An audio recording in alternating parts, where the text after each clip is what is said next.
আসসালামু আলাইকুম। Village life with মালা চ্যানেলে সবাইকে আবারও স্বাগত জানাই। কাছে এবং দূরে, দেশ এবং দেশের বাইরে যে যেখান থেকে আজকের ভিডিওটি দেখছেন সবাইকে অসংখ্য ধন্যবাদ। আশা করছি সকলে অনেক ভালো আছেন। আমিও আলহামদুলিল্লাহ আপনাদের দোয়ায় আল্লাহ তাআলার অশেষ রহমতে আমার পরিবার নিয়ে অনেক ভালো আছি। আজকে আরেকটি নতুন দিনে আরেকটি নতুন ভিডিও দেখার আমন্ত্রণ জানিয়ে আজকের ভিডিওটি শুরু করতে যাচ্ছি। আজকের যে ভিডিওটি দেখছেন এটি অনেক দিন আগের ভিডিও। আজকের এই দিনে আমরা আমার মায়ের বাড়িতে গিয়েছিলাম, আর মায়ের বাড়িতে যাওয়ার পরের দিন আমার মা পিঠার আয়োজন করেছিল। আমার আব্বা হাতে কাটা সেমাই পিঠা অনেক পছন্দ করেন, সেজন্যই আমার মা প্রথমে চুলার উপর যে আটার খামিরটা করে দিয়েছিল, আর আমরা আটাগুলো ভালো করে ছেনে নিয়ে এখন এই হাতে কেটে সেমাই পিঠাগুলো বানিয়ে নিচ্ছি।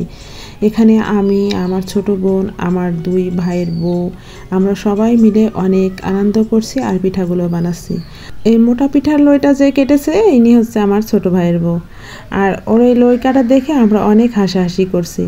আমার ছোট ভাইয়ের বউ এই পিঠাগুলো বানাচ্ছে আর অনেক মজা করছে আমরা। আসলে সবাই তো সব রকম পারে না, ওরা একটু কম পারে, আমি একটু ভালো পারি।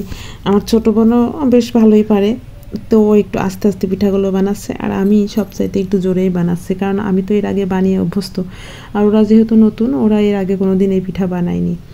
প্রতিবারই আমি যখন আমার মায়ের বাড়িতে যাই তখন আমরা সবাই মিলে অনেক আনন্দ করি, আর গেলেই তো পিঠা খাওয়া হয়, যে কোনো একটা পিঠার আয়োজন হবেই। আর আমার আম্মা ওইদিকে সব কিছু রেডি করে দেয়, আর আমরা বসে বসে পিঠাগুলো বানাই আর অনেক মজা করি। আবার মাঝে মাঝে ঘুরতেও যাই, কোনো কিছু কেনাকাটার দরকার হলে মার্কেটে যাই। এভাবে 2-4 দিন থেকে আমরা আনন্দ করে আবারও বাড়িতে চলে আসি। আমার ছোট ভাইয়ের বউয়ের লই কাটা দেখে আমরা অনেক মজা করেছি। তারপর এখন ও অনেক সুন্দর করে লইগুলো দিয়ে দিয়েছে। আসলে এতক্ষণ যা করেছে এগুলো সবই আর কি ঠাট্টা ছিল। ওরা লইগুলো দিয়ে দিচ্ছে, আর আমি আর আমার ছোট বোন বসে বসে পিঠাগুলো কেটে নিচ্ছি। প্রথম থেকে এখন পর্যন্ত যে সকল আপু ভাইয়েরা আমার ভিডিওটি দেখছেন, আমার ভিডিওতে একটা লাইক দিয়ে ভিডিওটি শেষ পর্যন্ত দেখার অনুরোধ জানাচ্ছি। আশা করি ভালোই লাগবে। পিঠা বানাতে আমাদের অনেকটা সময় লেগে গিয়েছে, আর প্রায়ই সন্ধ্যা নেমে যাচ্ছে। সেজন্যই আমার মা আগে থেকে চুলার উপর বসে পিঠা রান্না করার যে রসটা সেটা বানিয়ে নিছে। আমার আব্বু ওদিকে নারকেল কেটে দিয়েছে, তারপরে বাজার থেকে গুড় এনে দিয়েছে, সেগুলো দিয়ে আমার মা এখন পিঠার রসটা বানিয়ে নিচ্ছে, আর আমি আলতো হাতে পিঠাগুলো এখন উঠিয়ে নিলাম। আমরা অনেকটা সময় নিয়ে এই পিঠাগুলো বানিয়ে নিয়েছি, আর পিঠাগুলো দেখতেও অনেকটা সুন্দর হয়েছে।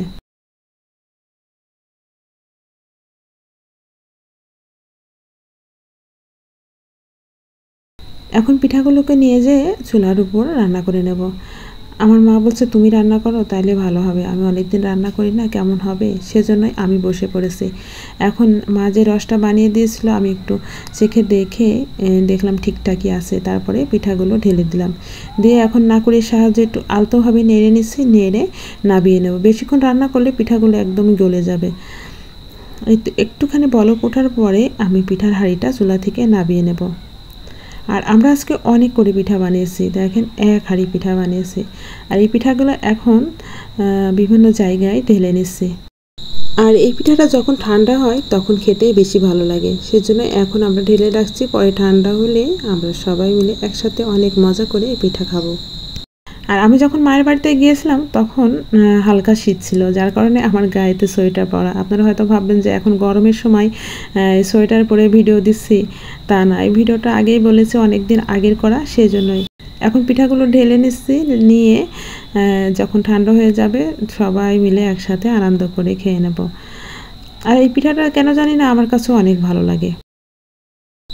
মায়ের বাড়িতে যাওয়ার ঠিক 3 দিনের দিন আমরা একটা পার্কে ঘুরতে এসেছি, আর আগে গল্প শুনেছিলাম এই পার্কটা নাকি অনেক সুন্দর। আসলে বাস্তবেও দেখছি অনেকটাই সুন্দর, আর এই পার্কটা কেবলই নতুন হয়েছে, আর এখানে একটু লোকজনের সমাগমও কম, আর একটা নিরিবিলি পরিবেশ। তাই শুনে আমরা সবাই মিলে এখানে ঘুরতে এসেছি, আর মূলত এসেছি ছেলে মেয়েদের জন্য। ওরাও বায়না ধরেছে যে আমরা পার্কে ঘুরতে যাব। আসলে বড়দের চাইতে ছোটদের আনন্দটাই বেশি। ওদেরকে নিয়ে এসে এই যে পাশে ওরা ঘুরে বেড়াচ্ছে, আর আমি এই যে চারিপাশটা একটু ঘুরে ঘুরে দেখছি, আর আপনাদের জন্য একটু একটু করে ভিডিও করে নিচ্ছি। এখানে আমার ছেলে মেয়ে, আমার বড় ভাইয়ের ছেলে, আমার ছোট ভাইয়ের মেয়ে, ওরা সবাই দোলনায় চড়ছে। ওরা যেহেতু দোলনায় চড়ছে ওদের দিকটাও একটু খেয়াল রাখছি এবং চারিপাশটা ঘুরেও আপনাদেরকে একটু শেয়ার করছি। এখন ওরা দোলনা থেকে নেমে সামনের দিকে যাচ্ছে। আসলে এই সামনের সোজা পথটা দেখতে অনেক সুন্দর, চারিপাশে ফুল গাছ এবং সামনে অনেক গাছগাছালি আছে। আর ওই পুকুরের কোনা পর্যন্ত আরেকটা সুন্দর জায়গা আছে, চলুন ওখানে যাওয়া যাক। এখন আমরাও গুটি গুটি পায়ে সামনের দিকে হেঁটে যাচ্ছি। সামনের দিকে ছেলেমেয়েরা আর আমরা পিছন পিছন হেঁটে যাচ্ছি। সামনে যে বড় একটা বাঁশ দিয়ে ঘর বানানো আছে ওটার ভিতরেও আমার ছেলেমেয়ে অনেকটা সময় খেলা করেছে। আর এই যে পাশে একটা বড় ড্রাগন ফলের বাগান, এখন আমরা এই বাগানটাই ঘুরে দেখব। এর আগে শুনেছি এই ড্রাগন বাগানে নাকি অনেক ড্রাগন ধরেছিল আর ড্রাগনগুলো পেকে যাওয়ার পরে পেড়ে ফেলেছে। এখনও অনেক ছোট ছোট ড্রাগন আছে আর নতুন করে আবারও ফুল আসছে। আমার ছেলে তো অনেক সাহসী, ও একা একাই চারিপাশটা ঘুরে ঘুরে দেখছে। এখন আমরাও চারিপাশে ঘুরে দেখছি। আর এতক্ষণ কোনো লোকজনই ছিল না, এখন আস্তে আস্তে দু একজন করে মানুষ আসা ধরেছে। এদিকে আমার ছেলে মেয়েকে সাথে নিয়ে সামনে যে জায়গাটা আছে ওখানে একটু ঘুরে দেখব। এদিকে পুকুরের ভিতরে যে বোট দেখা যাচ্ছে ওটাতে ওঠার জন্য আমার ছেলে মেয়ে দুজনই কান্না ধরেছিল, কিন্তু আমি রাজি হইনি। আর আপনাদের ভাইয়া যেহেতু সাথে নেই সেই জন্যই আমি নৌকায় ওঠার রিস্কটা নিলাম না। আর আমার আবার পানি দেখলে অনেক ভয় লাগে।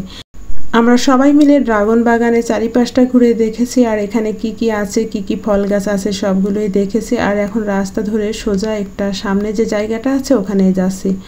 আর ওখানে যেও আমার ছেলে মেয়ে অনেকটাই আনন্দ করেছে। আসলে বাচ্চাদের জন্যই এখানে আসা। আর ওরা এখানে এসে ওই যে উপরে সিঁড়ি বেয়ে উঠছে নামছে এগুলো দেখে আমার ছোট ভাইয়ের মেয়েও অনেক কান্না ধরেছিল।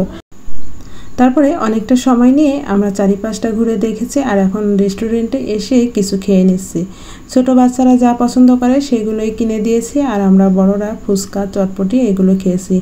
আর এই রেস্টুরেন্টের ভিতরের পরিবেশটাও অনেক সুন্দর। আমি অনেকক্ষণ বসে রেস্টুরেন্ট থেকে বাইরের পরিবেশটা দেখেছি আর ছেলেমেয়েদেরকেও একটু খেয়াল রেখেছি। তারপরে শেষমেশ আমরা ঘুরে ফিরে এখন প্রায় সন্ধ্যা লেগে এসেছে, আমি এই সময়টাতে আমরা চলে যাচ্ছি। আর আপনাদের কাছ থেকেও বিদায় নিয়ে নিচ্ছি। এতক্ষণ ধৈর্য সহকারে যে সকল আপু ভাইয়া আঙ্কেল আন্টিরা আমার ভিডিওটি দেখলেন আপনাদেরকে অসংখ্য ধন্যবাদ। আজকের ভিডিওটি যদি আপনাদের কাছে ভালো লেগে থাকে একটা লাইক দিবেন আর আপনাদের মধ্যে যদি কেউ নতুন হয়ে থাকেন আমার চ্যানেলটি সাবস্ক্রাইব করে আমার পাশে থেকে যাবেন। আজকের মতন এখানেই বিদায় নিচ্ছি, আবারও কোনো নতুন ভিডিও নিয়ে আপনাদের মাঝে হাজির হব। আল্লাহ হাফেজ, আসসালামু আলাইকুম।